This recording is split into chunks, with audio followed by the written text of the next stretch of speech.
Further debate, I recognize a member from Ottawa South. Thank you very much, Speaker, and it's a pleasure to speak to Bill 74. And I do want to say that the member from Kingston and the Islands, I think, gave a very good response to the member's speech. And we're all here for the same reasons. We're here because we care about our communities, and we care about health care, because that's the most important thing we do. I believe the most important thing we do for our families and the families of the people who we represent. And the interesting thing in this debate, and I've listened to the minister's speech and some of the speeches of other members with regards to this legislation and what it means. And it's the same thing we've been saying for 30 years, all of us, different places, different times, about what we want to do with the healthcare system and on who it should be centred. They're pretty much the same words. Sometimes we change them. The intent is the thing we know is there. It's the execution that's the challenge. And so, I want to talk a bit about the risks of the kind of changes that are being suggested in this bill and the risks of the powers that exist in there, because I think they're critical for all of us to realize as we go forward, not just for the next 5 to 10 years, but 15, 20, 25 years. The challenge is right now, and the member from Ottawa West Nepean articulated that very well. We all know that. And that's why we opened up essentially a hospital in downtown Toronto last year. Why we did 1,100 surge beds, and you continue those 1,100 surge beds. So there are people there right now waiting in emergency rooms, waiting in places where they don't need to be, waiting for home care. This bill will not do anything for them right now, next week, next month, next year, 2 years from now, 3 years from now. The changes you're suggesting that you want to make is a pretty big right turn. It's from a local, community-based model, decision-making, into a centralized one. And I'll go into that later. But so the proof will be in the pudding is how do you solve that problem of hallway medicine when you're in a revenue box, and the FAO is downstairs talking about that right now and the challenges? It takes money. That problem is right here, right now, and it's incumbent upon all of us to solve that problem. How is this going to solve the problem of access to palliative care? This bill will not. Not right now, not a year from now, not 2 years from now, not 3 years from now. I guarantee you. So what's needed here is what is the government's commitment to fixing those things for those people who are stuck in the hallways or waiting for access to palliative care, or actually not being able to access their primary care provider. 94% of Ontarians have a primary care provider, but they can't get them when they need them. And where do they end up? In emergency rooms or sicker. That's a right now problem. Now, we can talk about transformation, but this is a right now problem. And no matter what side you're on and when you've been in charge in this legislature, when you've had government, whether it was the NDP or us or you, there are always challenges in the healthcare system. So if anybody comes to you and says, I have the solution for healthcare, it doesn't exist.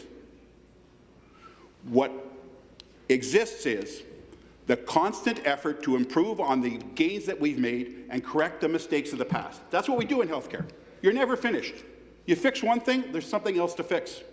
So the government needs to focus on this now. Well, to the member opposite, I can talk to him about wait times. I can talk to him about the best cancer results in the world. And this bill actually repeals the Cancer Act, which is one of the reasons that we have one of the best results in the world. So I appreciate the heckle, but the minister knows. The minister here knows that it's his responsibility to make sure, to ensure that the resources for those problems that I've just brought out are taken care of now, not 3 years from now, not 5 years from now. And as the FAO said, you're putting yourself in a pretty tight fiscal box. So I want to talk. I've talked a bit about the concerns right now. talked about the concerns right now. Okay, I want to talk a bit about the risks that exist here. When you take a system and you turn it on its head, when you take a system that's localized, based on community decision-making, and you centralize it, you restructure, you bureaucratize, you create a bureaucracy, the end result is only borne on those people at the end of the line. Patients, their families, the people who provide care. That's where people fall between the cracks. And you know the thing about government is we don't really do a good job of measuring how many people fall between the cracks, but what the patient experience is, what's actually happening on the front lines.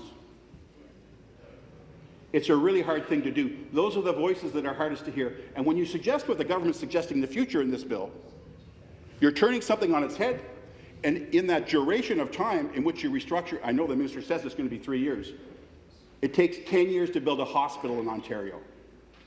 And that's fast. Used to be 17. 5 years to build a hospice. Okay, 5 years to build a hospice. So the kind of transformation that the government's talking about here in the time frame will be, I argue, injurious to patients and families. There are people who will fall between the cracks. We won't see them. We won't see them until there's too many of them. And I know because I've seen this before. I've seen when 26 hospitals are closed. I've seen when decision-making was centralized, as you're doing this, bring it all to downtown Toronto. So in Ottawa, what did we have to do? We had to fight for the Montfort. The community had to rise up. The community had to rise up to save the CHEO cardiac unit because the centralized decision-making, the not local decision-making, was saying, no, we're just taking that away from you. So here's the power that's in this bill. The minister has the power in 30 days to restructure, close down, amalgamate any health care provider that's out there. 30 days, no appeal. So who owns the Brockville Hospital? Is it the government of Ontario? No, it's the people of Brockville. They gave 10%. That 10% was really hard to get, but they own it. So are you willing 10 or 15 years from now in your community to allow a board of 12 people and a minister of the day to say, Brockville, 30 days, you're part of the Ottawa Hospital? Or, you know what, we're closing you down because you can just go to Kingston. That's a risk. And you may say, no, no, no, we're not going to do that. You did close 26 hospitals. And let's say I believe you. But how do I know 5 years from now that that's not going to happen and that we haven't given too much power to a group of individuals, who weren't elected? And in this bill, there's no democratic resource. There's no shareholder meeting where people can come and say to this board of 12 people, hey, I'm not happy. Why are you doing this? There's not even a provision in this bill where we do that, and we represent those people. It's crazy. That's a piece that's missing that's really important. And you may say, oh, we're not going to do that. We have the best plans, and we're pure of heart. And I believe that. I hope that when we took that the wrong way. But the concern is you're giving power, and you don't know unchecked power that will go off into the future, and you have no control over that. So there needs to be a check and a balance, and there's not a check and a balance in this bill. Checking on my time here, I've only got a few minutes left before 3 minutes. Thank you, Speaker. So what I urge the government to do is to